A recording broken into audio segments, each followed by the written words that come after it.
Good morning from ఒటోవా, Canada రాజధాని నుంచి. అందరూ ఎలా ఉన్నారు? ఇప్పుడు మనం కెనడా యొక్క రాజధాని ఒటోవా పార్లమెంట్ దగ్గర ఉన్నామండి.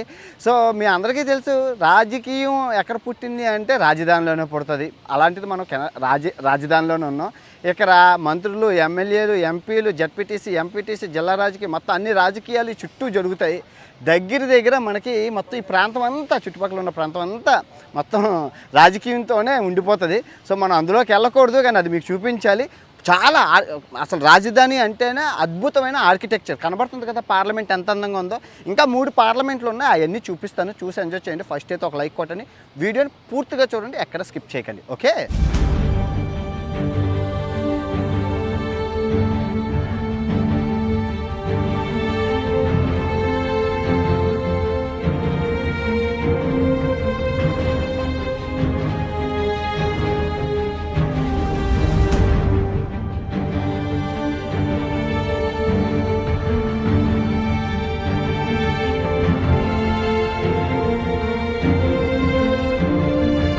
మీరు చూస్తున్న ఈ జ్వాలాముఖి ఏంటి అంటే, ఇక్కడ ఉన్న ప్రావిన్సెస్ ఏవైతే ఉన్నాయో, 10 రాష్ట్రాలు ఏవైతే ఉన్నాయో, 10 రాష్ట్రాలు, 3 టెరిటోరియలు అంటే ఆ భాగాలు. ఇప్పుడు కోస్తా ఆంధ్ర, తెలంగాణ, రాయలసీమ ఎలా అంటామో అలాగా ప్రాంతాలు అనమాట. ఈ ప్రాంతాలకు చిహ్నంగా ఇక్కడ పెట్టి, అవి ఎప్పుడెప్పుడు ఏర్పడ్డాయో పెట్టి, అక్కడ న్యాచురల్ గ్యాస్ని పెట్టి ఎప్పుడు వెలుగుతూనే ఉంటుంది. 360 రోజులు ఈ జ్వాలాముఖి వెలుగుతూనే ఉంటుంది. లొకేషన్ అయితే ఎరగదీస్తుంది, మామూలుగా లేదు. వెదర్ బాగుండడం వల్ల లొకేషన్ అయితే ఆసమ్గా కనబడుతుంది. అవునట్లు చెప్పడం మర్చిపోయాను, ఇది మంచి మూవీ స్పాట్. మన తెలుగు మూవీ బాలకృష్ణ గారి సినిమా ఒకటి ఇక్కడ తీశారు. అది మీకు తెలిస్తే కింద కామెంట్ రూపంలో తెలియజేయచ్చు. లొకేషన్ అయితే మటుకు మళ్ళీ చెప్తున్నాను, సూపర్ డూపర్గా ఉన్నాయి, భలే కనబడుతున్నాయి అన్నీ. సో ఇప్పుడు మీకు కనబడుతుంది కదా, అదొకటండి. నిజంగా ఆర్కిటెక్చర్కి పెట్టింది పేరు ఈ ఒటోవా రాజధాని. చాలా బాగున్నాయి. కోటలు అయితే మామూలుగా లేవు. ఇప్పుడు మనం ఎక్కడ ఉన్నామంటే ఒక అద్భుతమైన ప్రదేశంలో ఉన్నామండి. పనామా కెనాల్ మీరు చూసారు కదా, సేమ్ అలాంటి కెనాలే అనమాట. ఇది ఏంటి అంటే, ఇక్కడ మీరు చుట్టూ బ్రిడ్జులు ఉన్నాయి. ఈ షిప్పులు బిల్డింగ్ అట ఆడుతున్నాయి అనమాట. లిఫ్ట్ ఎలివేటర్ మీరు చూపిస్తున్నాను కదా.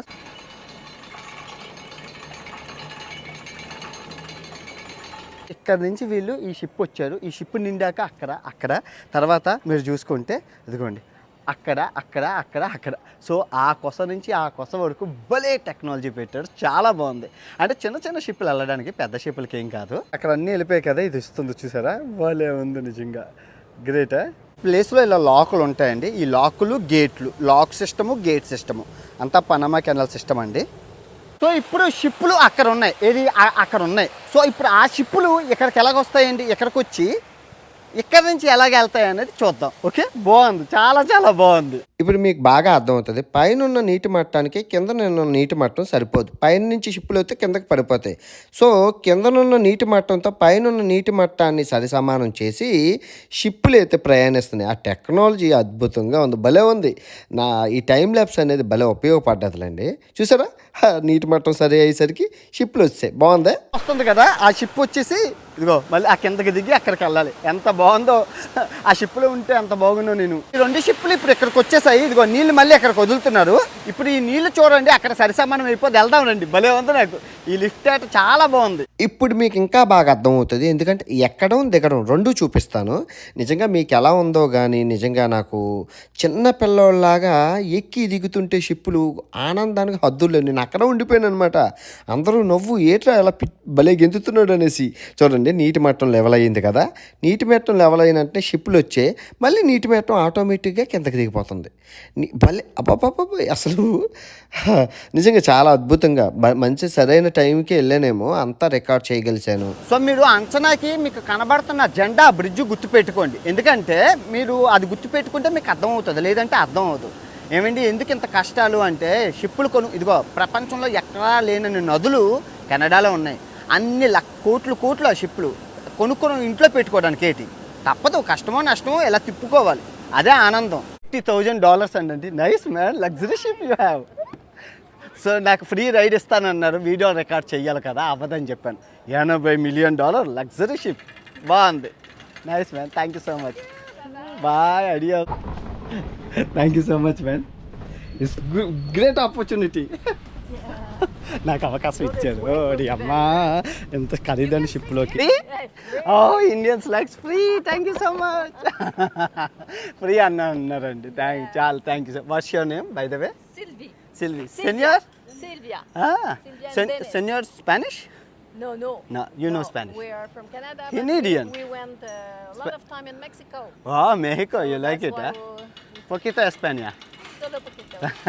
ఈ షిప్ ఖరీదు అక్షరాల 60 లక్షలు, అది 80 లక్షలు. అది డోర్ ఓపెన్ చేస్తున్నారు చూడండి, భలే ఉంది.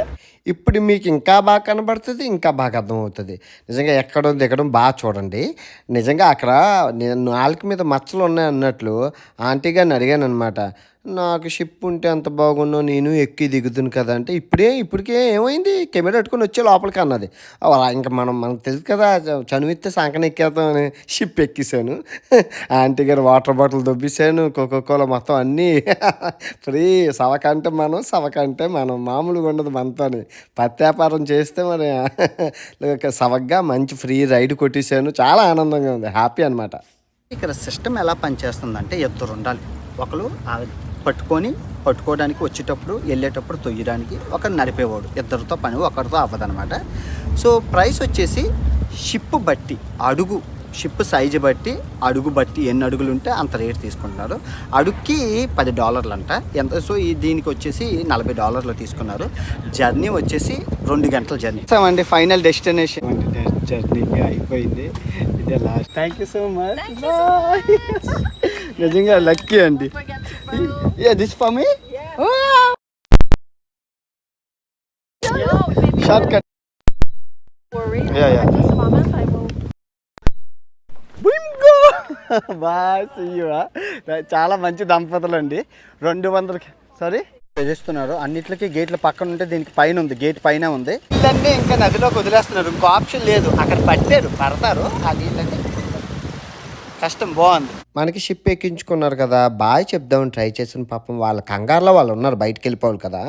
అయితే పరిగెట్టి ఎంట్రన్స్ దగ్గరికి వెళ్ళాను అనమాట. అట్లీస్ట్ ఐ కాంటాక్ట్ అయితే కిందన ఉన్నారు కదా, పైన అయితే అనుకోలేదు, చాలా కిందన ఉన్నారు. చూస్తారో లేదో అని చాలా ఇదిగా వెళ్ళాను. చివరాఖరిగా బాయ్ చెప్దామని. ఎవరో తెలియదు కదా. బాయ్. Thank you. మొత్తానికి టైటానిక్ యాత్ర అయితే అయిపోయిందండి. నిజంగా 200 కిలోమీటర్ల కాలువని అయితే ఇలా దాటారనమాట. ఇది 200 కిలోమీటర్లు. ఈ చిన్న కాలువ అయితే కనుక 2 గంటల జర్నీ, డిస్టెన్స్ తెలియదు. ఆల్మోస్ట్ 2 వారాల్లో 3 వారాల్లో దాటుతున్నారట ఈ కాలువ. ఎక్కి దిగి అలసిపోయానండి అని చెప్తుందమ్మా ఆమె. ఇప్పుడు హ్యాపీగా తిరుగుకోవచ్చు. మామూలుగా లేదనమాట ఈ ఎండ. 2 గంటలు అలాగే షిప్లో ఉన్నాను ఈ ఎండతోని, చచ్చింది గొర్రె. అవునట్లు ఈ కాలువ పేరు చెప్పలేదు కదా, దీన్ని రైడో కాలువ అంటారు. దీని పొడవు వచ్చేసి 200 కిలోమీటర్ల పొడవు.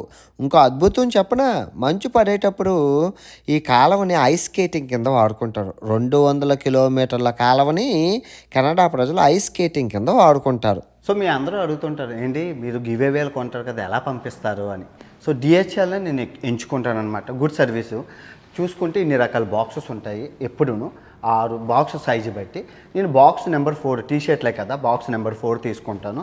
మన ఇండియా చూసుకుంటే బాక్స్ నెంబర్ 4కి అక్షరాల 180 అంటే 180 × 60 10,000 రూపాయలు అవుతుంది. సో టీషర్ట్ ఎంచి 500 రూపాయలు, మొత్తం 5 టీషర్ట్లు కలిపి 2,000. దాన్ని పంపించడానికి 10,000. అర్థమైంది ఎందుకు నవ్వాను? రూపాయి కోడిపిల్లకి జ్వరం వస్తే మేకపోతుని కోసి బలిచ్చినట్లు అవుతుంది నా పరిస్థితి. తప్పదు, మీకోసమే కదా. అంటే మీ గివేవేలు ఇవ్వాలి కదా. ఇప్పటికీ ఇంటి నిండా నిండిపోయి అన్ని రకాల టీషర్ట్లు. అందరికీ గివేవే ఎలా ఇస్తానంటే, నేను మీటప్ పెట్టి ఒక 5,000 మంది 10,000 మంది వస్తారు కదా, కూర్చోబెట్టి క్వశ్చన్స్ అడిగి అప్పుడు ఇస్తాను అందరికీ ఊరికినే ఇచ్చాను. ఆఫ్ మెమోరియల్ అండి, మీరు చూసుకోవచ్చు. అక్కడ 2 పోలీసులు ఎప్పుడు ఉంటారు. ఇలా అరుస్తున్నారు.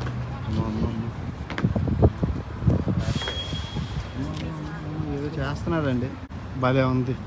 యూట్యూబర్లకి టూర్స్తో వెళ్ళడం కష్టం అండి. ఎందుకంటే నప్పదనమాట. మనం ఇప్పుడు 12 గంటలు, 14 గంటలు ఏకధాటిగా రికార్డ్ చేసుకోగలిగితే వాళ్ళు ఎవ్వరు అంత టైం ఇవ్వరు. లెగు లెగు అంటారు. నాకు అన్ని ఫ్లాగ్స్లో కెనడా ఫ్లాగ్ అంటే చాలా ఇష్టం. భలే ఉంటుంది, రంగు రంగులుగా కలర్ఫుల్గా ఉంటుంది. ఇంకా ఫస్ట్ టైం చూస్తున్నానండి పాపాయ్. నిజంగా పెద్ద ఫ్యాన్. చిన్నప్పుడు పాపాయ్ ద సేలర్ మ్యాన్ ఏటున్నదో చూద్దాం, అసలు పాపాయ్ దుకాణంలో ఏటుందో చూద్దాం. పాపాయ్ షోలోని ఆయన ఆకుకూర తోటకూర తింటే బలవంతుడు అయిపోతారు కదా, సో అలాగనమాట. బలానికి నిదర్శనంగా పాపాయ్ని పెట్టాడు. నిజంగా చిన్నప్పుడు పిచ్చగా చూసేవాడిని పాపాయ్ షో. మీరు చూస్తున్నారు కదా, దీన్ని జస్టిస్ బిల్డింగ్ అంటారనమాట. ఒక హ్యారీ పాటర్ సినిమాలో దెయ్యాల కోటలాగా ఉంది, చాలా బాగుంది పురాతనంగాన. చూడండి ఆర్కిటెక్చర్ ఎంతో బాగుంది కదా. సాయంత్రం అయింది, కాఫీ తాగడానికి వచ్చాను. ఇప్పుడు దేశభక్తి అంటే ఏంటి, అలా దేశభక్తికి కాఫీ షాప్కి సంబంధం ఏంటంటే ఇది చెప్తాను ఆగండి.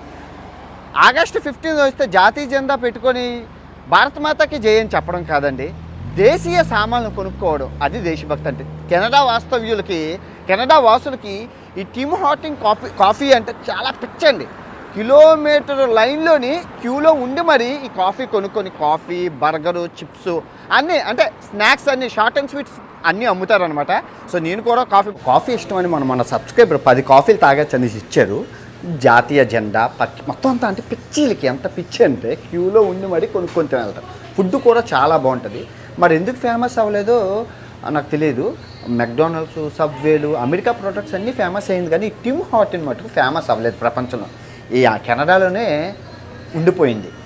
ఇన్ని యాపిల్ ఎక్కడ పడేసి ఉన్నాయి దేవుడా, తినకుండానా.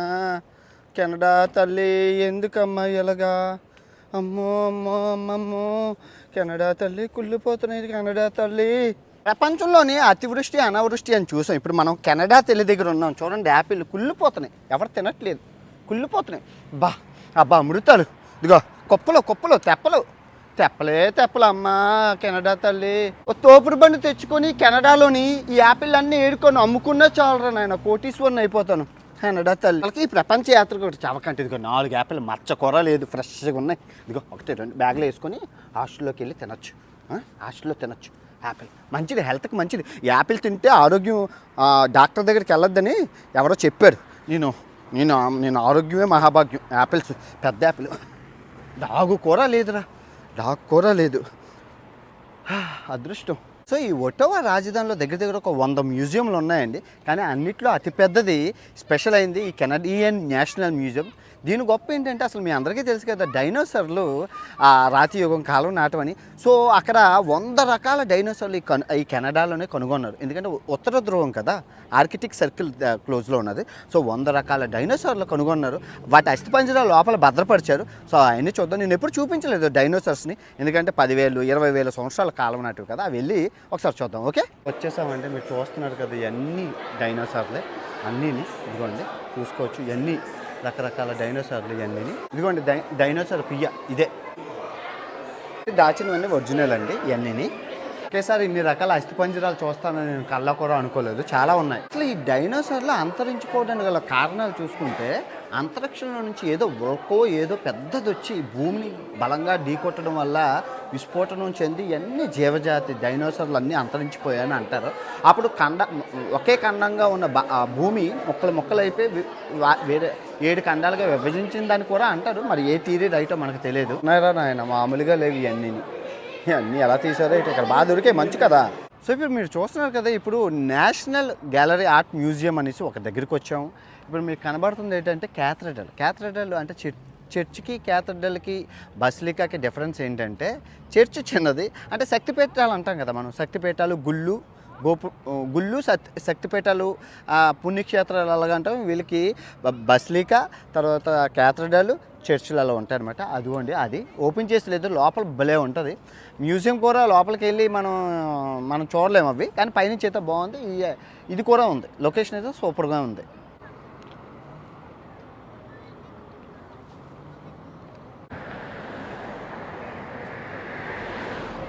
సో ఇదేనండి ఒట్టోవా. Welcome to ఒట్టోవా. రండి ముందు నుంచి చూద్దాం. టైం అయితే 7 అవుతుందండి. చూస్తున్నారు కదా వెనకాతల టైంలోని. సో మనం ఇప్పుడు సూర్యాస్త సమయాన్ని రికార్డ్ చేయడానికి మంచి ప్లేస్ని ఎత్తుక్కోవాలి.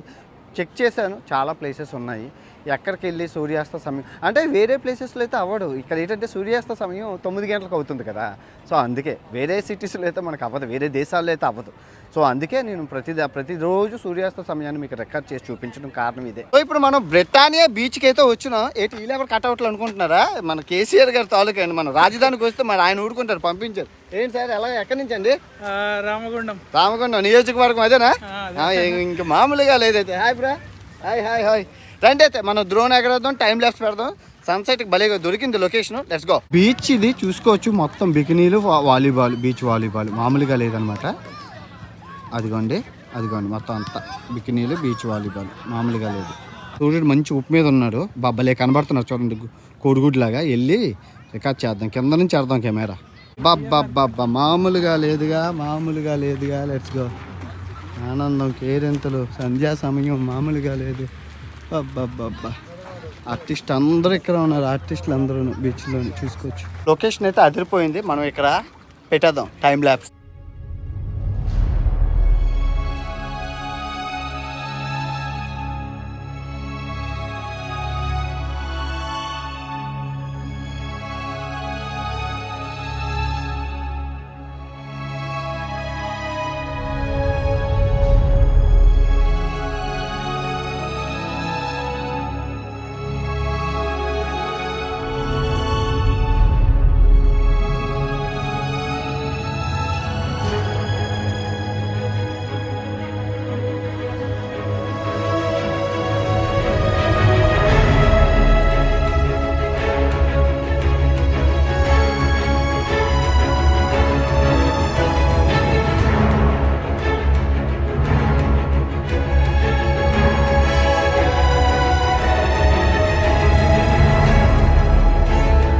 బ్రిటానియా బీచ్ నుంచి మళ్ళీ మనం పార్లమెంట్ దగ్గరికి వచ్చాం.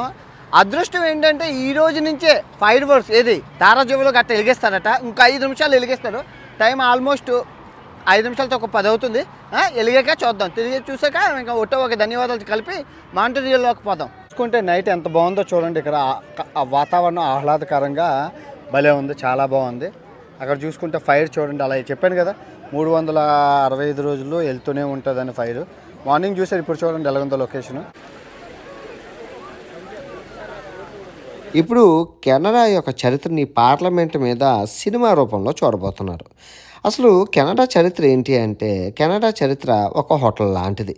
అదేంటి అంటే, ఇప్పుడు ఒక హోటల్లోని రకరకాల దేశాల వాళ్ళు వస్తారు కదా, సేమ్ అలాగేనండి కెనడా కూడా అంతే. డచ్ వాళ్ళు, పోర్చుగీస్ వాళ్ళు, భారతీయులు, చైనీయులు, జపనీయులు, ఆఫ్రికన్లు, యూరోపియన్లు, ఫ్రెంచ్ వాళ్ళు, అమెరికన్లు, బ్రిటిషర్లు, అబ్బబ్బబ్బబ్బో చెప్పుకుంటూ పోతే ఎవరెవరో ఎప్పుడెప్పుడో వస్తుంటారు, ఎవరెవరో ఎక్కడెక్కడికో వెళ్ళిపోతుంటారు. సో దేశానికి నిజమైన కెనడా వాళ్ళు అంటే గనక ఎర్ర వాళ్ళు ఇక్కడ ఉంటారు. సో వాళ్ళు నిజమైన వాళ్ళు, మిగతా వాళ్ళందరూ ఎక్కడి నుంచో వచ్చిన వాళ్ళే అనమాట. సో ఈ విధంగా కెనడా అయితే చరిత్ర ఉంది, బాగుంది, చూడడానికి బాగుంది. అయినా మన చరిత్రలో మనకే గుర్తులేవు, కెనడా చరిత్ర మనకెందుకండి అంటే, వచ్చాం కదా తప్పదు. పార్లమెంట్లోని అలా చూపిస్తున్నాడు, బొమ్మలు ఫ్రీయే కదని మీకు చూపిస్తున్నాను. ఇదండి రాజధాని ఒటోవా ముచ్చట్లు. తిరిగి రేపు మాంట్రియల్లో కలుసుకుందాం. ఉంటాను, బాబా అండ్ గుడ్ నైట్.